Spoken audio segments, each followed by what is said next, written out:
हमने देखा है कि विजय से वे चले गए, विषयों के जाल में कूद गए, है ना। तो हमने भी सोचा अपन भी कूद चलो असंयम में। अपन कैसे काम कर सकते हैं? अरे संसार में संयम से कल्याण होने वाला व्यक्ति बनने वाले नहीं है बंधु। ये ध्यान रखना, मन रूपी घोड़े को वश में करने वाले विरले ही व्यक्ति मिलेंगे जैसे वो व्यक्ति था। तीसरे व्यक्ति ने क्या किया? मोह जाल के जाल में कूदना बहुत आसान है, और संसार में अधिकतर क्या होते हैं? कुछ व्यक्ति ऐसे ही होते हैं कि विषयों के जाल में कूद जाते हैं, फिर बाद में पछताते हैं, हाथ पैर दुख पाते हैं। और पहले वाले व्यक्ति भी संसार में बहुत सारे मिल जाएंगे, ऐसी बुरी आदतों में फंस जाएंगे। लेकिन तीसरे तरह के व्यक्ति बहुत कल इस मन को, बेटा थोड़ा संकुच है, थोड़ा सा अंकुश लगा। घर गृहस्थी में रह कर के भी वो कहता है कि चलो 10 लक्षण चल रहे हैं, ऐसे दिन में आपको क्या नहीं करना है? पाप की क्रिया से बनना है, विषय भोगों की क्रिया से बचना है। ये हमारे मन को पुचकारना है। नहीं, आज अछू 14 है, तुझे आज ऐसा नहीं करने दूंगा। आज अष्टमी है, आज तुझे ऐसा मिलने होने वाला। मन कहता नहीं, आज भी चाहिए। वो कहता चाहे कुछ भी हो जाए, आज तो तुझे क्या करना पड़ेगा? लगाम लगा के रखना पड़ेगा, संयमित होकर के जीवन जीना पड़ेगा, तभी तुझे। और वह भी कहता है भैया अब तो मानने वाले तो कुछ होने वाले हैं नहीं है, इसलिए चुपचाप जैसी जे कहें वैसे करो। इसलिए कहा संयम को अपने जीवन में रखोगे तो सबसे बड़ा असंयम के वातावरण से अपने आप को दूर कर सकते हो।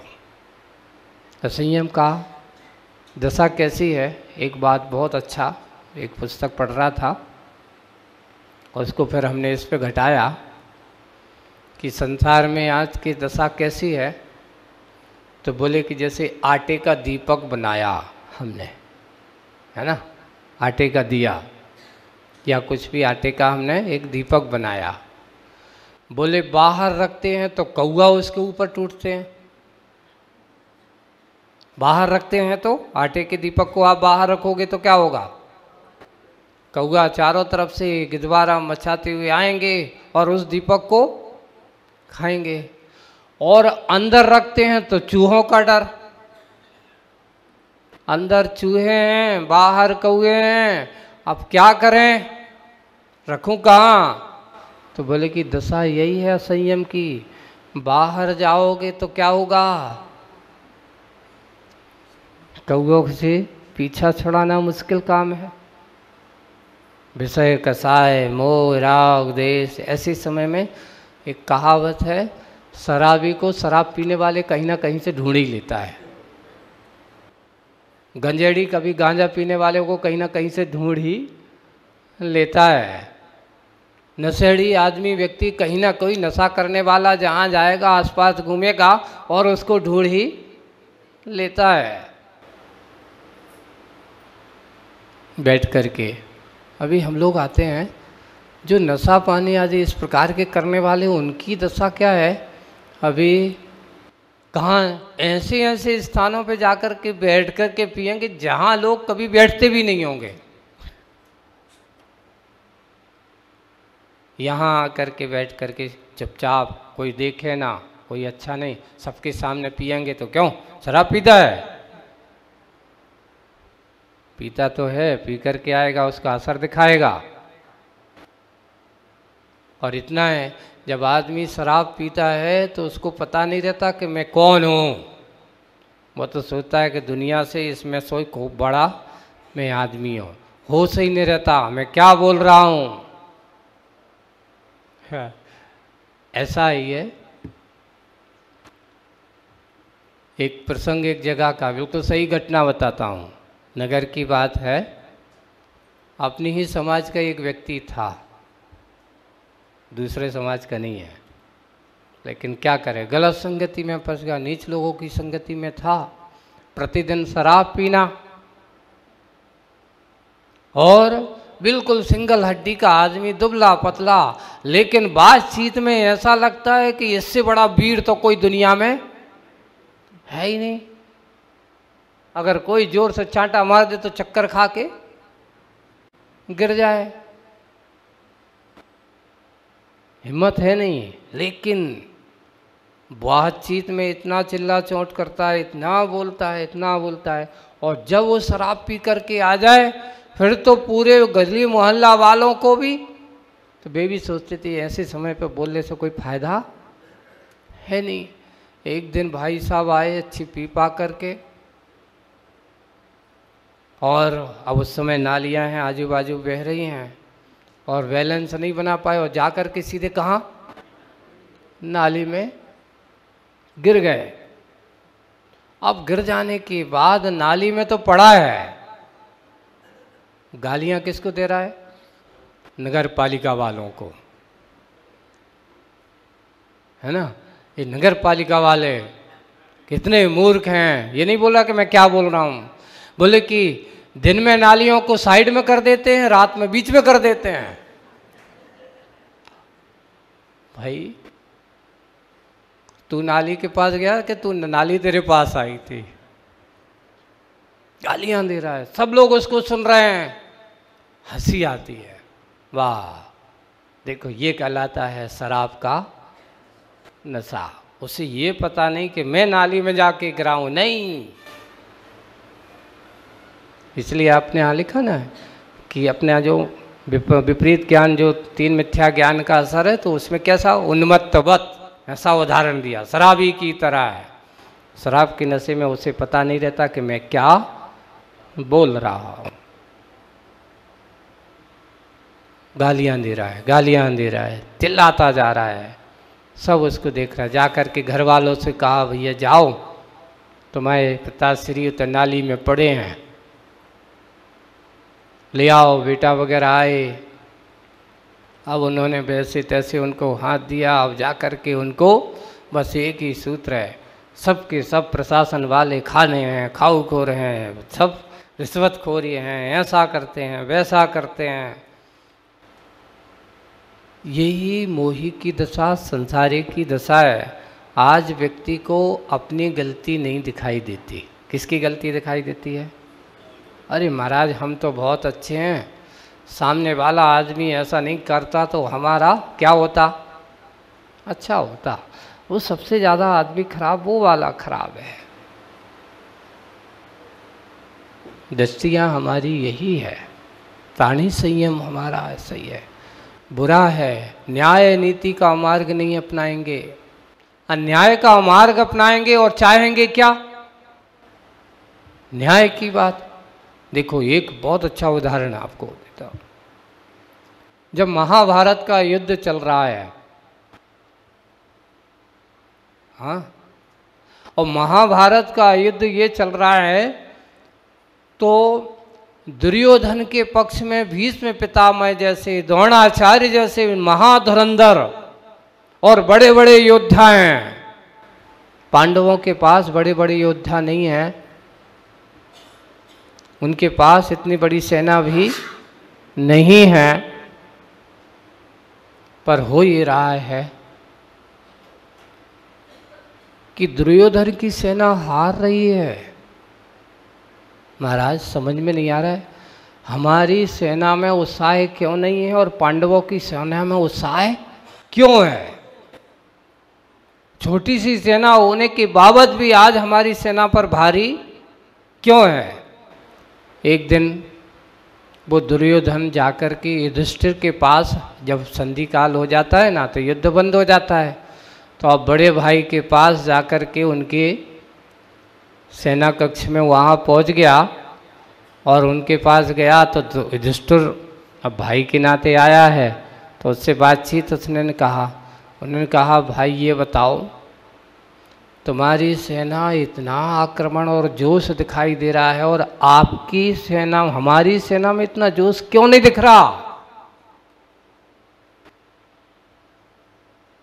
क्या कारण है? तो उन्होंने कहा कोई भी बात हो, व्यक्ति चाहे मैं जानता हूँ कि तेरा पक्ष अन्याय का है, यहाँ तक कि भीष्म पिता भी जानते हैं कि तू गलत कर रहा है, तेरा न्याय का पक्ष नहीं है। मैं जानता हूँ तुम्हारी सेना के प्रत्येक योद्धाओं के मन में यही विकल्प रहता है कि मैं न्याय पक्ष से नहीं लड़ रहा हूँ, अन्याय का समर्थन कर रहा हूँ, इसलिए उनके मन में उत्साह नहीं है। इसलिए उनके मन में क्या नहीं है? उत्साह नहीं है। और यहाँ जितने भी कम योद्धा हैं, पर उनको पता है कि ये पक्ष न्याय है, न्याय का पक्ष है, अन्याय को हराने के लिए लड़ रहे हैं, उनके अंदर इतना जोश है। यही हमारी जीत का मूल कारण है। अच्छा, तो फिर क्या किया जाए कि हमारी सेना में भी जोश आ जाए? तो उन्होंने कहा एक काम किया जा सकता है, तुम्हारी सेना में भी क्या हो जाएगा? जोश आ सकता है। बोले कि कैसे, क्या किया जाए? उन्होंने कहा जितना भी अन्याय और अनीति से कमाया हुआ धन हो और उसका अच्छे से भोजन बनाओ और इनको खिलाओ, तो ये भी तुम्हारे अन्याय के क्या बन जाएंगे? तुम न्याय का कमाया हुआ उनको भोजन कराओगे और तुम कहो कि अन्याय का समर्थन करें, तो नहीं कर सकते। इनको भी अगर अन्याय और अनीति से कमाया हुआ ला करके इनको खिलाओ, तो ये भी जैसा खावे अन्न और वैसा होवे मन, ये भी आपके अन्याय का समर्थन करने लगेंगे। इसलिए उसने जब ऐसा किया तो उसने कहा ये बात तो सही है। जोश दिखाई देने लगा। अन्याय और अनीति का भोजन उसने खिलाना प्रारंभ किया तो सेना में भी अन्याय अनीति का समर्थन करने का कार्य होने लगा।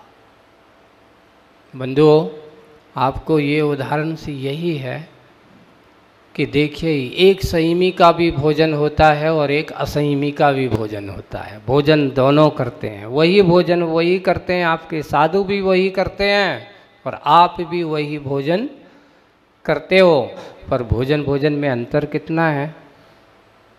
एक भोजन भोगों की ओर भगा देता है और एक भोजन भावनाओं की ओर जाता है, भक्ति की ओर जाता है, आत्म ध्यान की ओर जाता है। वही रोटी एक है जो आप भी खाते हो और वही मुनिराज भी खाते। अंतर कितना है कि जिसके पास असंयम की पात्रता है और असंयम के साथ जाएगा तो वो नियम से असंयम के मार्ग पर ही भागेगा, और जो संयम के साथ उसका उपभोग करेगा तो वह भोजन उसका संयम का क्या बन सकता है? साधन बन सकता है। इसलिए कहा हम अपने जीवन में संयम के मार्ग को अपनाएं, असंयम के मार्ग को नहीं। क्योंकि असंयमी की दशा कितनी है, इसको जितना जितना संतुष्ट करोगे, जितना जितना तृप्त करोगे इंद्रियों को, ये इंद्रियां कभी भी तृप्त होने वाली नहीं है। जितना खिलाओ और इसलिए असंयम के क्षेत्र में इनका बारे में ऐसे ही जहाँ असंयम के प्रति गृद्धता का भाव, रसना इंद्रिय का गृद्धता का भाव होता है, उससे और ज़्यादा उसकी तृष्णाएं बनती हैं। एक